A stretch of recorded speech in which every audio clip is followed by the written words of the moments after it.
जय श्री ओम नमः सिद्धेभ्य।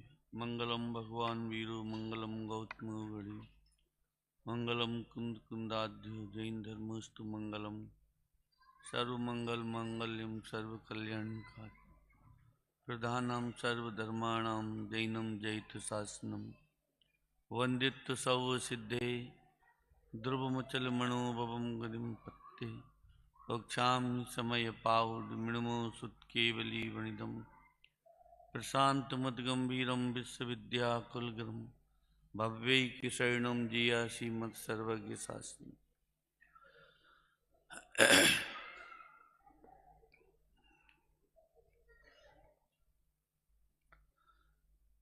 भगवत आचार्य कुंद कुंद देव द्वारा प्रणीत समयसार परमागम ग्रंथ सर्व विशुद्ध ज्ञान अधिकार, बहुत ही सुंदर अधिकार का नाम कि आत्मा की जो विशुद्धता है वो किस चीज में है। सर्व विशुद्ध है ना, तो आत्मा की विशुद्धि किस में है। तो इस पूरे अधिकार में आचार्य ने वही दर्शाया है। न पर को अपना मानने में आत्मा की विशुद्धि है, न पर को करने में आत्मा की विशुद्धि है, न पर को भोगने में आत्मा की विशुद्धि है। जो करना, भोगना, संग्रह करना, तो विशुद्धि किसमें है आत्मा की कि नास्ति सर्वोपि संबंधः, आत्मा की विशुद्धि इसमें है। यहाँ से लोग प्रश्न खड़े होते हैं ना कि साहब धर्म कहाँ से प्रारंभ करें, पूजा से करें कि पाठ से करें कि ऊपर जाने से करें कि दान से करें, तप से करें, शील से करें, संयम से करें, वात्सल्य से करें, कहाँ से धर्म प्रारंभ करें। तो आचार्य कुंद कुंद देव कहते हैं कि यहाँ से धर्म प्रारंभ करो। धर्म क्यों कि धर्म का प्रारंभ कहाँ से होता है। ये तो गुरुदेव के प्रताप से, अध्यात्म की धारा से, ये आत्मा क्या है, वेद विज्ञान क्या है, ये अपने को थोड़ा सा कानों में ये बातें पढ़ी हैं तो अपने को विचार में आता है, वाणी में भी आती है ये बात। अपन 100 2-4 से लोग इकट्ठे होकर उसकी चर्चा भी कर लेते हैं। इस भूमंडल से निकल के आप पूरे हिंदुस्तान में नहीं, वर्ल्ड में चले जाना, जो अध्यात्म से थोड़े भी अनभिज्ञ हैं, आप पूछना कि धर्म कहाँ से प्रारंभ करना। फिर आचार्य कुंद कुंद भगवान से पूछना कि धर्म कहाँ से प्रारंभ करना, क्योंकि धर्म का प्रारंभ चौथे गुण स्थान से होता है। इससे पहले तो धर्म का प्रारंभ ही नहीं होता है। और चौथे गुण स्थान को समझाना 14 गुण स्थानों में सबसे कठिन गुण स्थान है ये। क्यों? क्योंकि जो दिखता है वो होता नहीं है, और जो होता है वो जगत को दिखाई देता नहीं है। अभिप्राय निर्मल होता है चौथे गुण स्थान में, वो जगत को दिखाई देता नहीं है। और जो जगत को जो भोग और संयोग और संग्रह और परिग्रह वो दिखाई देता है, वो भीतर में नास्ति सर्वोपि संबंधा प्रत्येक क्षण चलता रहता है। अब वो अविरल जो धारा है ये कैसे पता चले। अभी देखो, कल अपन ने 4 गाथाएं पढ़ी थी इसकी, और इसकी टीका है। तो मैं 2 मिनट में टीका का भाव यहां रख देता हूं, उसके बाद अपन थोड़ी सी इस पर चर्चा करेंगे। ये 324 से लेकर 327 नंबर की गाथा में 2 चीज का आचार्य ने प्रयोग किया है, एक ज्ञानी का और एक अज्ञानी का। आचार्य लिखते हैं कि अज्ञानी कौन, कि व्यवहार विमूढ़ कौन, जो जगत के पर पदार्थों को अपना देखता है, अपना मानता है। और फिर दूसरी गाथाओं में लिखा एक ग्राम मेरा, एक नगर मेरा। इतना कह के अब पर के साथ में तो कितना भी लिख सकते हैं, परिवार मेरा, बच्चे मेरे, पैसा मेरा, दुकान मेरा, जो इसमें ममत्व और एकत्व बुद्धि वाली बात है। फिर दूसरा उन्होंने ज्ञानी के संदर्भ में 2 गाथाएं लिखी कि ज्ञानी किसको कहते, निश्चय प्रतिबुद्धि किसको कहते हैं। तो वो आचार्य कहते हैं कि जो विश्व की एक कणिका मात्र को भी अपना नहीं मानता। अब देखो यहां बात मान्यता की है, बात फेंका फेंकी की नहीं है, छोड़ा छाड़ी की नहीं है। अभी छूटता नहीं है कि वो जो आगे के जब वो चारित्र की दशाएं बनती हैं और क्रम से जैसे चारित्र में विशुद्धि आती जाती है, वैसे वैसे बाह्य पर पदार्थों का, संयोगों का त्याग देखा जाता है। तो ये ज्ञानी की परिभाषा क्या लिखी उन्होंने कि एक कणिका मात्र को भी अपना नहीं मानते। और अज्ञानी की परिभाषा क्या लिखी कि नगर गांव को अपना मानते हैं। ये दो शब्द याद रखना, पूरी टीका और चारों गाथाएं आपको याद रहेंगी। अब जो मैंने प्रारंभ में एक शब्द बोला था कि धर्म का प्रारंभ चौथे गुण स्थान से होता है। देखो, बाह्य संयोगों के आधार से हम ज्ञानी की पहचान नहीं कर सकते। मैं 3 शब्द बोलता हूं।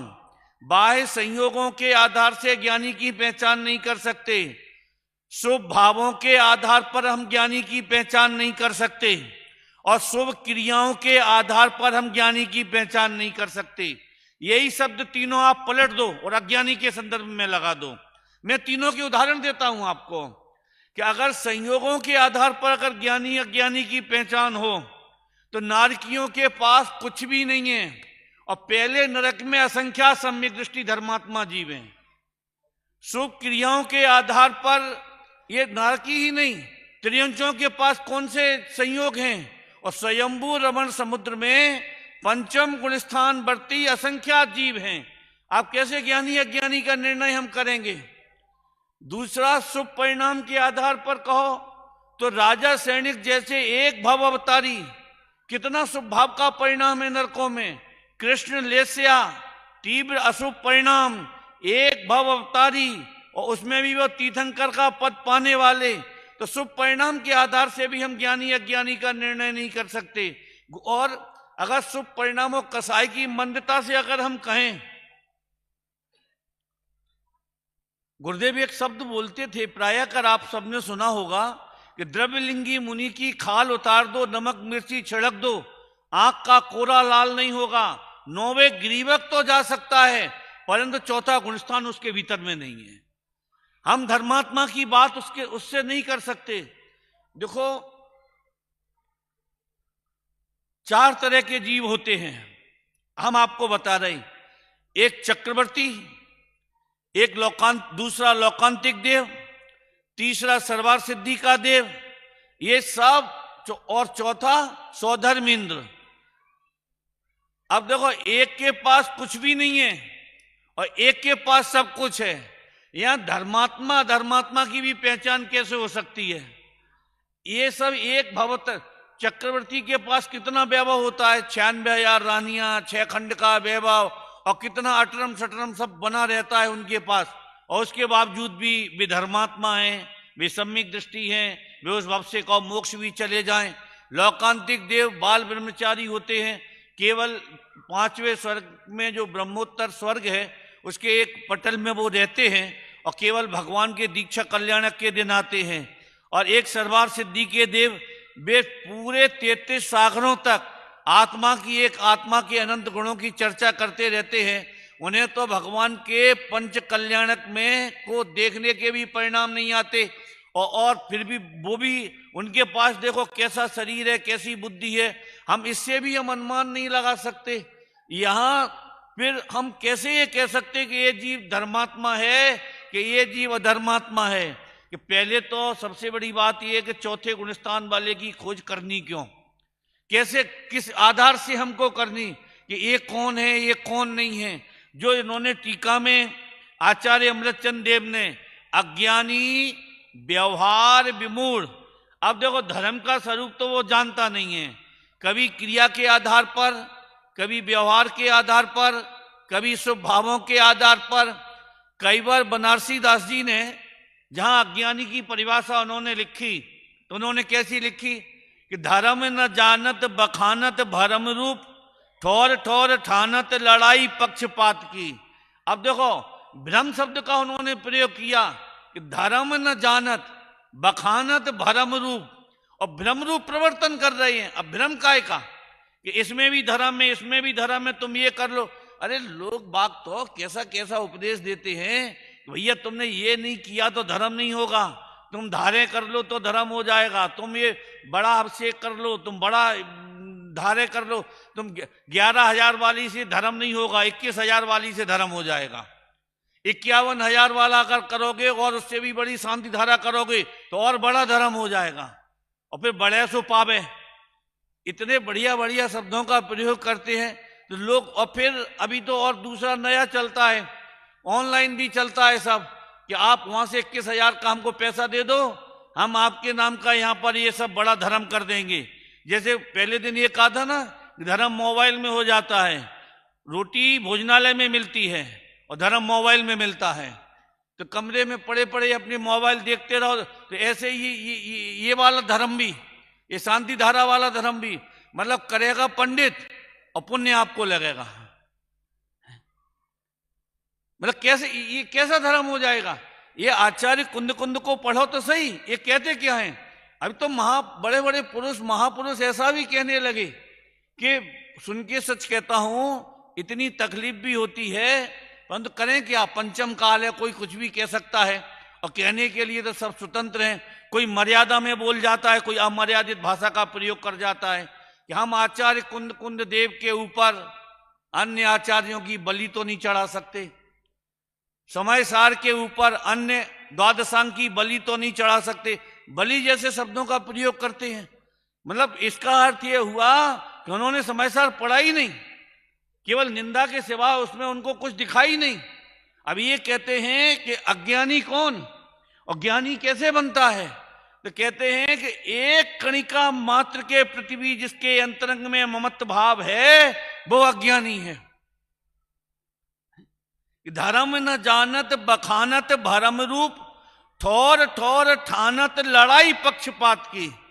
अब पक्षों के आधार से लड़ाइयां लड़ लो, भैया ये हमारे पक्ष के, ये तुम्हारे पक्ष के, ये इस नह वाले, ये इस नह वाले, और भेद कर देते हैं साहब। ये पूजा वाले हैं, ये तीर्थ वंदना वाले हैं, ये स्वाध्याय वाले हैं, क्या कहा, ये व्रत उपवास वाले हैं। अब एक दूसरे की निंदा करेंगे, कटिंग करेंगे कि धर्म न जानत। धर्म कौन सा? आत्मा को जानते नहीं, वस्तु का स्वभाव पता नहीं है, भेद विज्ञान जीवन में है नहीं है। धर्म न जानत बखानत भरम रूप, ठोर ठोर ठानत लड़ाई पक्षपात की।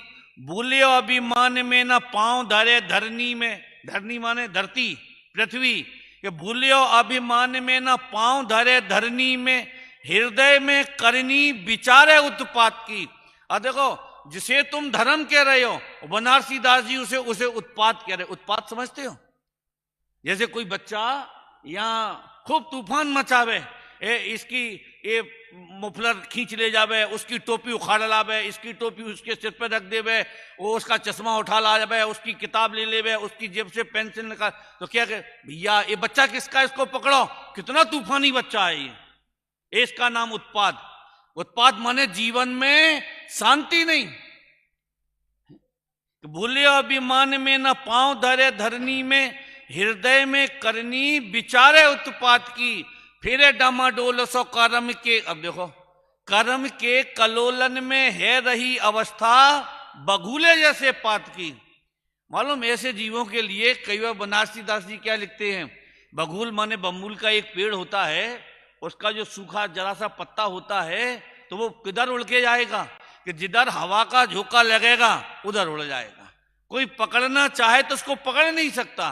तो ऐसे ही जो भ्रमरूप धर्म को अंगीकार करके बैठे हैं, तो उनके लिए क्या लिखते वो ये लिखते हैं कि ये कर्मों के कारण चारों गतियों में भटकता फिरेगा।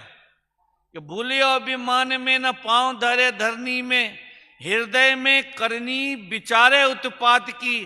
फिरे डमाडोल सो कर्म के कलोलन में है रही अवस्था, बगुले जैसे पात की। जाकी छाती ताती कोटेले कोवाती, ऐसे ब्रह्म घाती मिथ्यात्वी महापात की। ये अध्यात्म में सबसे उत्कृष्ट, हम गाली शब्द तो नहीं कह सकते, अध्यात्म में सबसे उत्कृष्ट अपशब्द हैं ये। ब्रह्मघाती, महापापी, मिथ्यात्वी, अज्ञानी, ये अमृतचंद आचार्य देव ने भी प्रयोग किए ऐसे शब्दों का। अगर उन्होंने भगवान आत्मा जैसे शब्द 72 नंबर की गाथा में किया है, तो उन्होंने 23, 24, 25 नंबर की गाथा में रे रे दुरात्मन, आत्मघात करने वाले, महापापी, ऐसे शब्द का भी प्रयोग किया है। पंडित टोडरमल जी साहब ने भी ऐसे शब्दों का प्रयोग किया है। अभी मनीष भैया ले रहे थे ना कल दोपहर में, सांसारिक प्रयोजनार्थ धर्मधारक व्यवहाराभासी मिथ्या दृष्टि। अब उसमें क्या लिखा है? उसमें जैसे उन्होंने ये लिखा ना कि जिन धर्म का सेवन तो संसार नाश के लिए किया जाता है, जो इनसे सांसारिक प्रयोजन की सिद्धि करते हैं वे महापापी हैं। और एक बहुत उलझा हुआ शब्द का प्रयोग किया उन्होंने क्या लिखा कि वे महापापी हैं, उनका सुलझना बड़ा कठिन है।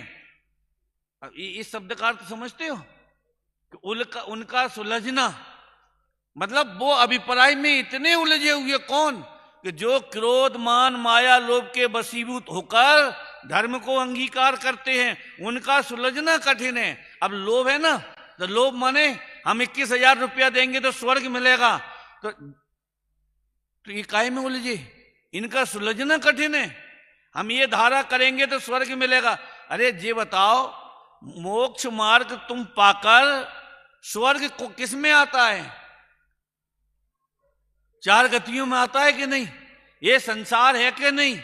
तो तुमने भगवान की सेवा भी तो संसार के लिए की। अब हम तुमसे महापापी कहें तो तुमको तकलीफ खड़ी होती है। परसों के प्रवचन में गुरुदेव के में ऐसा आता था कि तीर्थंकर जिस भाव से तीर्थंकर प्रकृति का बंध होता है वो भाव भी दुखदायक है। उस भाव का भी अगर सत्कार करता है तो वो अविद्वान है, मिथ्या दृष्टि है वो।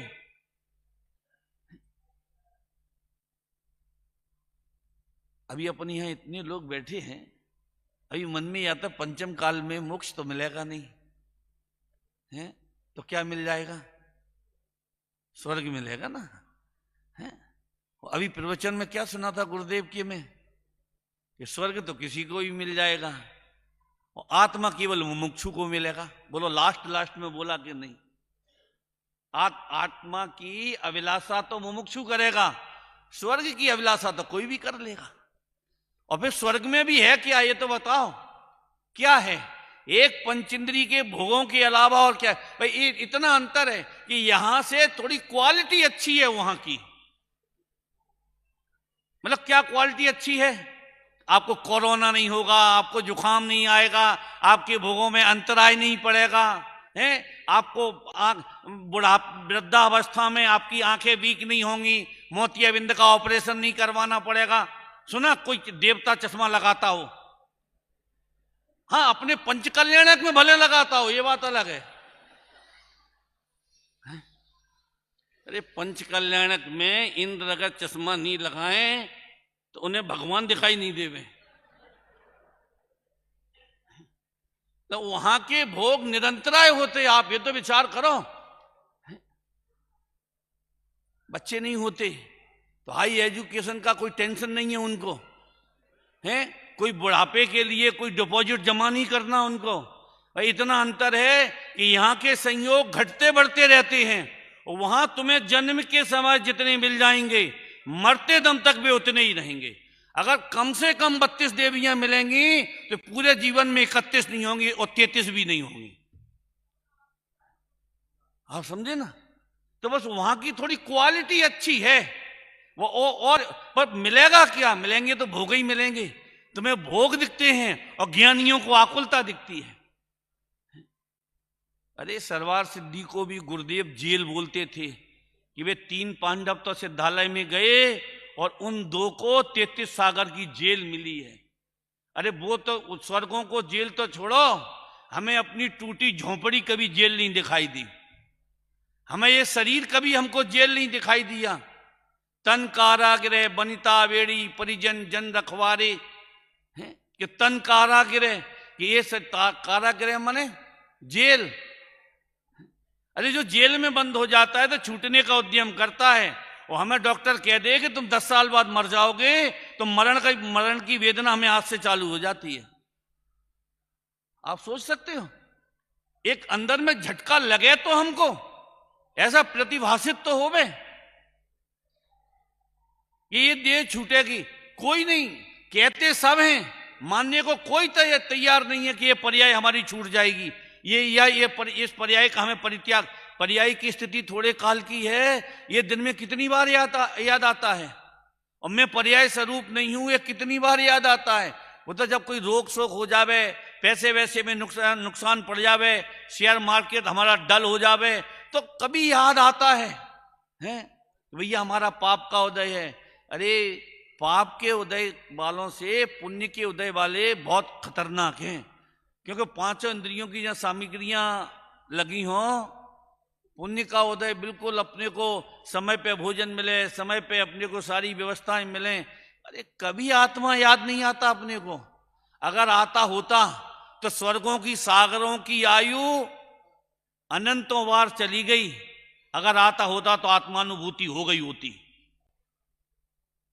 सोचा कभी?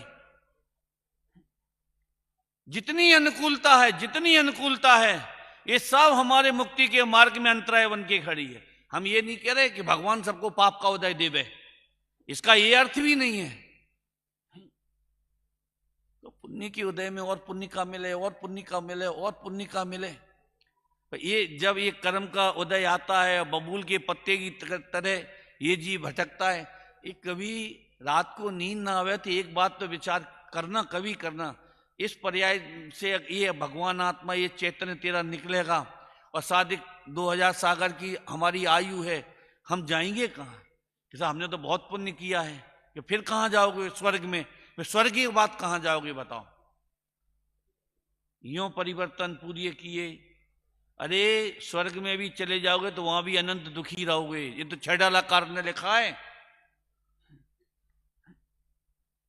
कि सम्यक दर्शन बिन दुख पाए, कि सम्यक दर्शन नहीं होगा तो वहां भी अनंत दुखी रहोगे।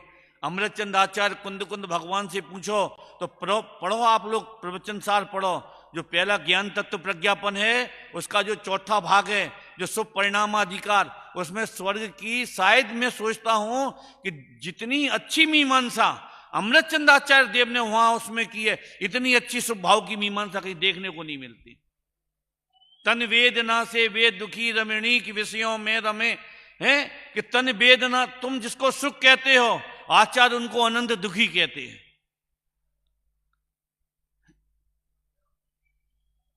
कि तो समय सार में, निमित्त उपादान में, निश्चय व्यवहार में घड़े का, कुमार का, मिट्टी का, इनका दृष्टांत चला है। कि एक दृष्टांत प्रवचन सार में कंटिन्यूटी 3 गाथाओं तक चलाया उन्होंने। मालूम किसका? जोंक समझते ना, वो जो भैंस गाय होती ना, तो उनके आंचल से वो चिपक जाता है, जो गंदा खून पीता है जोंक, और वो तब तक पीता है जब तक उसका पेट नहीं फट जाता उसका। 3 गाथाओं में 72, 73 और 74 नंबर की गाथा प्रवचन सार में, मतलब वो शुभ परिणाम का जो फल मिलता है वहां पे, और उसके लिए स्वर्ग का, और उसके लिए उदाहरण दिया उन्होंने जोंक का। 3 गाथाओं में लगातार, मतलब ऐसी दशा जीव की बनती है। थोड़ा बहुत पुण्य बनता है, वहां जाके खर्च कर लेता है, फिर रीता हो जाता है, और फिर चला चली का मेला, फिर नीचे फिर ऊपर, फिर नीचे फिर ऊपर, ये सब चलता रहता है। महाभाग्य है ये सब मिला अपने को सुनने के लिए, पढ़ने के लिए, चिंतन करने के लिए। पूरा सदुपयोग होना चाहिए मनुष्य जन्म का, एक एक क्षण। ये कह देते हैं कि रब श्रीमद जी ने लिखा है कि मुमुक्षु को तो ये मनुष्य पर ये हर क्षण, ये मनुष्य पर जेल जैसी भाषित होनी चाहिए। मनुष्य भाव का एक एक क्षण अनंतो अनंत कोष्ठोप मणि से भी अधिक कीमती लगना चाहिए। तो हमको ये लगता है ये कितना कीमती हमारा, जब हम अनंत के सामने ये 70-80 बरस रखेंगे अनंत के सामने, तब हमको ये पता चलेगा कि मनुष्य जन्म का एक एक क्षण कितना कीमती है। वो कल जो 2.5 पुद्गल परावर्तन की जो बात की थी ना, तब हमको ये पता चलेगा कि एक एक क्षण कितना। अभी तो तुम 4GB 5GB आने वाली 6G, तुम्हें जो चलाना हो वो चलाओ, क्योंकि सीधी सी बात है कोई टोकने वाला नहीं है तुमको।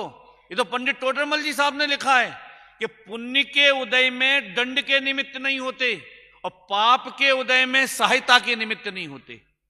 ये पहले अधिकार में मंगलाचरण वाला जो प्रकरण है उसके बिल्कुल अंत में उन्होंने ये पंक्ति लिखी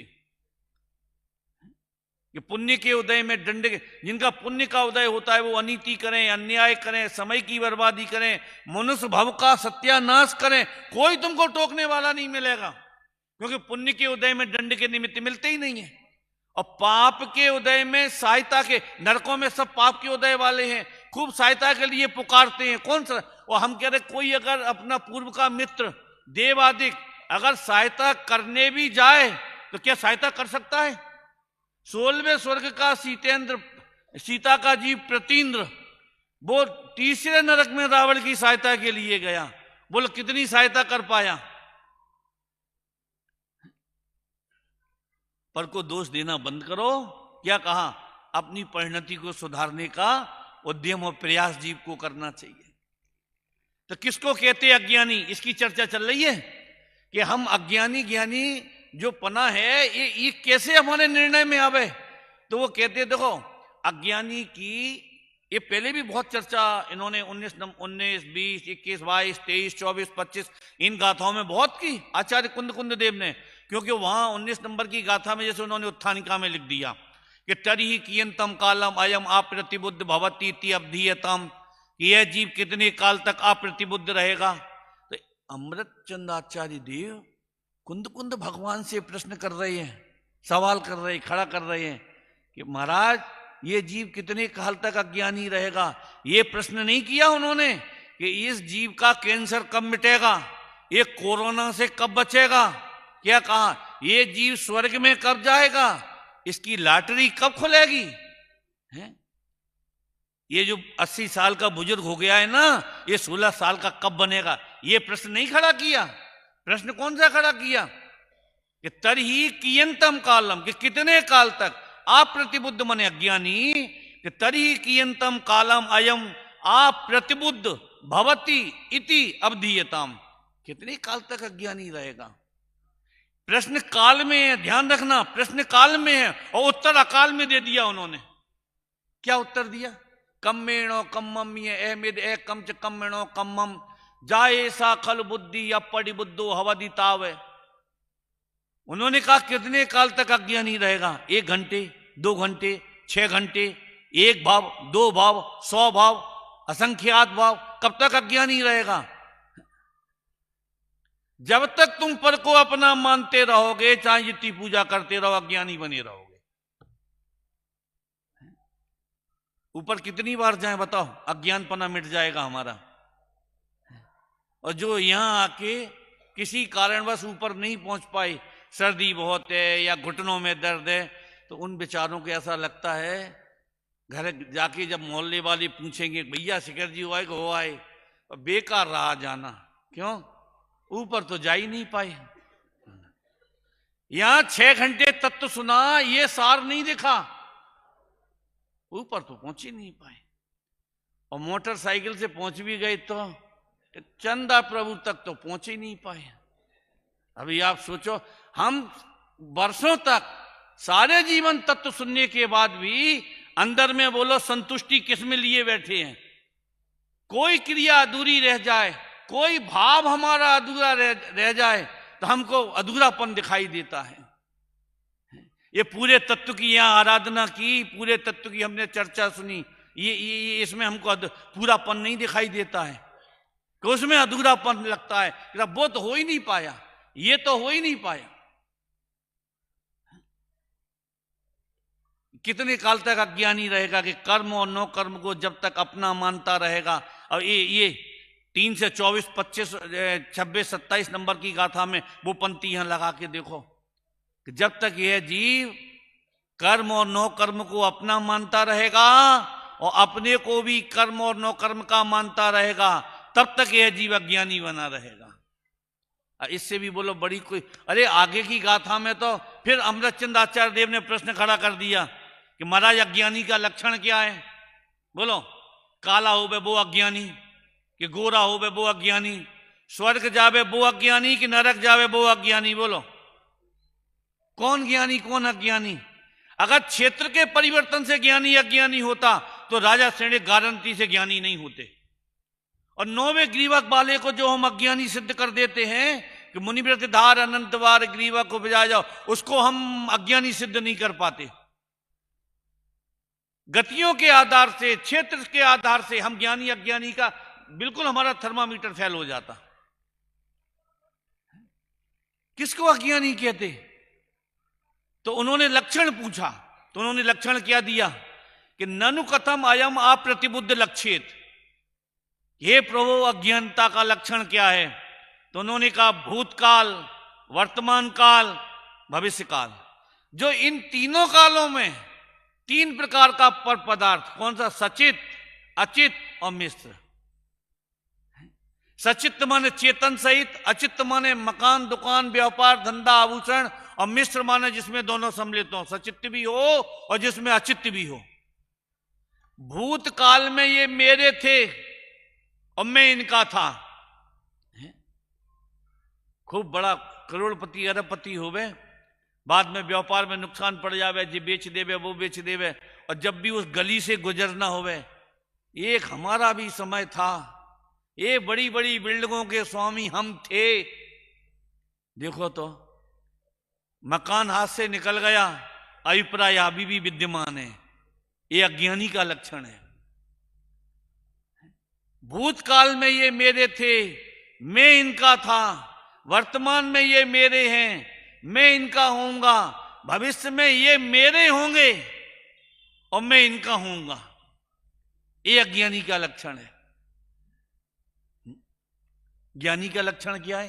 वो तो 75 नंबर की गाथा उन्होंने कहा कि कर्म और नो कर्म को जो अपना नहीं मानता और अपने को भी कर्म और नो कर्म का नहीं मानता है, वो ज्ञानी है।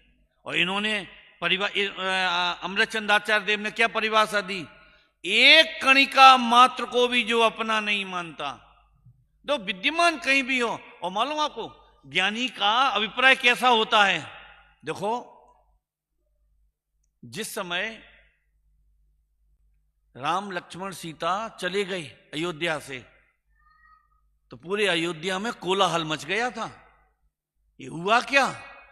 कैकेयी ने स्वप्न में नहीं सोचा था कि इनके चले जाने से इतना कोलाहल मच जाएगा।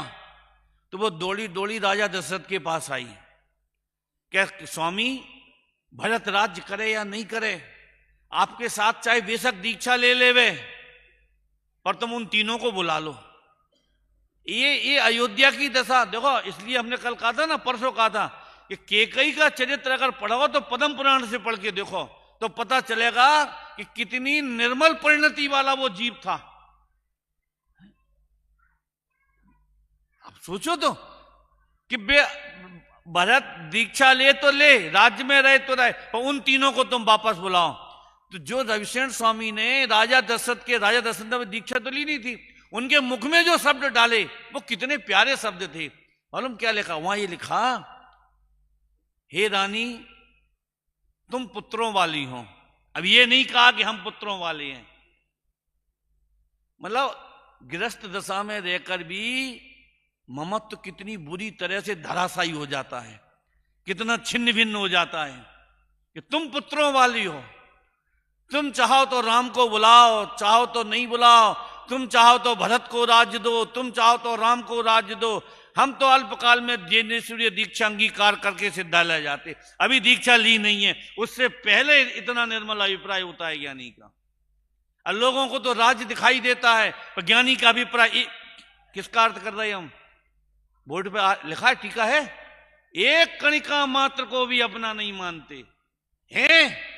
कणिका के बीच में हैं, 6 खंड के बीच में हैं, पर मानते नहीं है, अपना स्वीकार करते नहीं है। ये है ज्ञानियों की परिणति।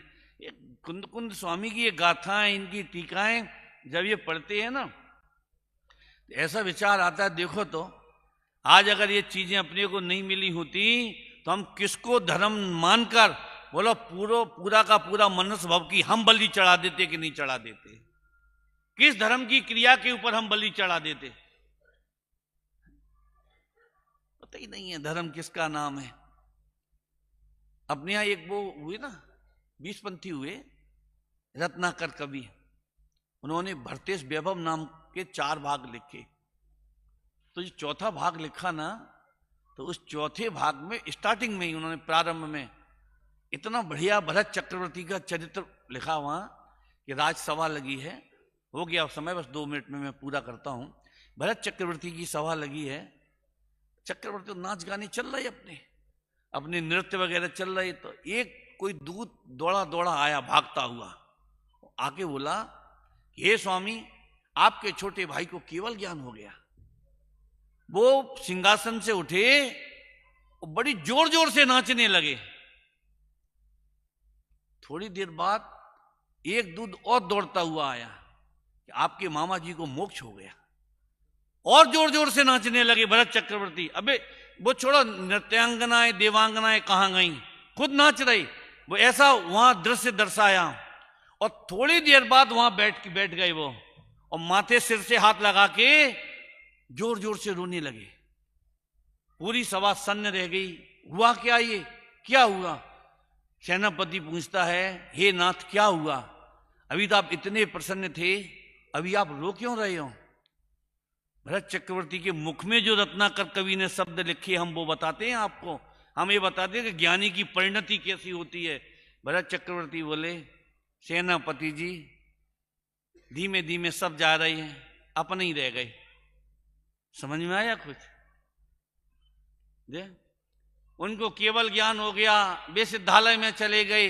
हम 96,000 में भटक रहे हैं, हम 6 खंड में भटक रहे हैं। ये ज्ञानी की ये परिणति है, एक कणिका मात्र को भी अपना नहीं मानते। मैं हम इस पंक्ति का अर्थ कर रहा हूं।